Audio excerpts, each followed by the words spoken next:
Competitive shooter balance is a matter of millisecond adjustments and strict cooldowns. Introducing abilities specifically designed to bypass those constraints creates a massive tension between established game design and the player experience. Mastering this crossover requires more than just faster reflexes.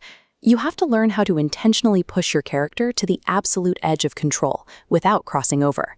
To signal that the rules have changed, the E-District map has been transformed into a neon-drenched replica of Night City, complete with holographic koi and corpo billboards. This environment introduces cyberware, temporary modifications that grant players access to supernatural abilities. These mechanics shift the traditional risk-reward equilibrium of the game. Because the usual cooldowns and movement limits no longer apply, even veteran players are forced to reassess how they survive a standard encounter. The Sandevistan mod doubles its velocity slope, granting 2 rapid dashes and instant shield regeneration. The Black Wall Breach phases the player into the net for 3 seconds, returning with a massive EMP blast that cracks enemy shields. By chaining these 2 mods in sequence, a squad can vanish from a defensive position and reappear inside an enemy's cover with an immediate health and shield advantage. To lean into this offensive meta, the event introduces Skippy, a talking mythic alternator that features its own personality and offensive upgrade paths. While many players requested the Mantis Blade melee weapons, the developers opted to upgrade the alternator submachine gun.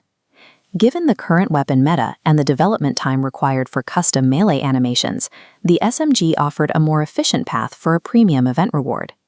Combined, these tools provide an aggressive level of offensive power that makes static defensive playstyles difficult to maintain. However, these abilities are governed by a hidden capacity meter that fills with every activation. If you push your hardware too far and the meter hits its limit, you trigger a state of cyberpsychosis. This triggers an immediate penalty.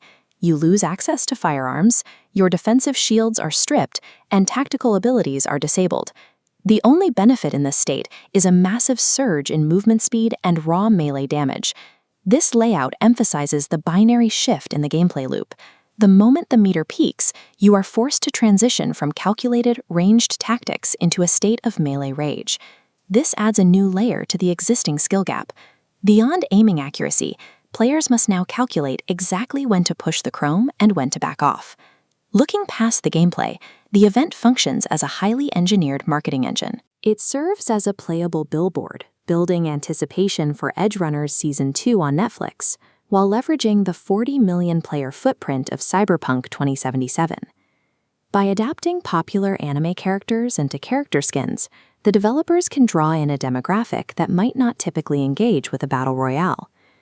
To keep these matches moving, players must hunt for immunoblocker syringes scattered across the map to clear their capacity meter before it reaches the breaking point.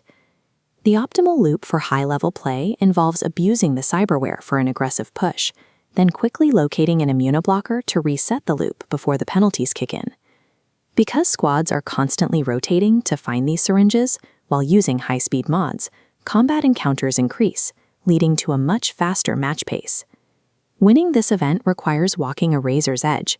You have to harness this chaotic energy to dominate, without letting the mechanics completely break you.